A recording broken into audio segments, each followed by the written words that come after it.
Hello दोस्त, नमस्कार। मैं हूं संगीत दुनिया 1984।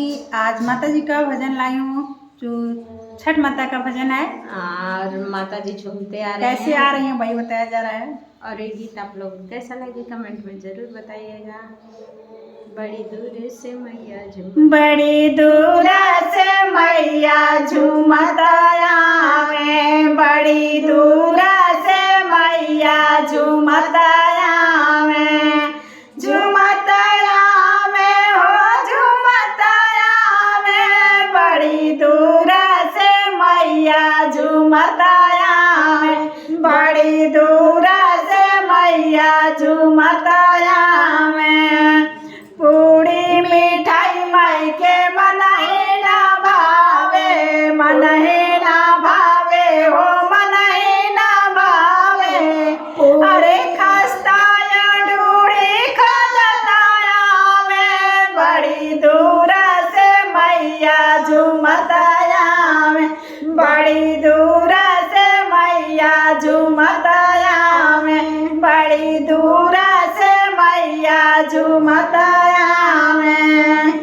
महलाया टारी माई के मनहे ना भावे, महलाया टारी माई के मनहे ना भावे, महलाया टारी माई के मनहे ना भावे, महलाया टारी माई के मनहे ना भावे।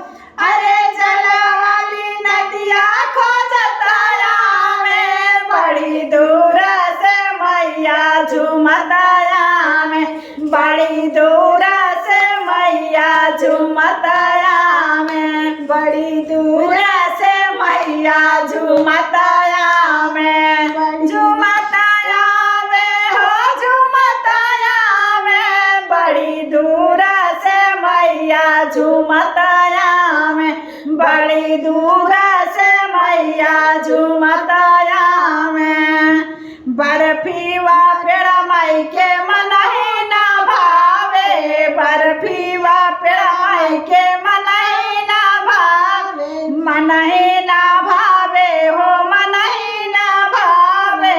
अरे फला फला हरिया खोजताया में, बड़ी दूर से मैया झूमताया में, बड़ी दूर से मैया झूमताया में। अरे फला फला हरिया खोजताया में, बड़ी दूर से मैया झूमताया में, बड़ी दूर से मैया झूमताया में। आप लोग बताइए, आप लोग जरूर बताइएगा। बहुत प्यारा गीत है।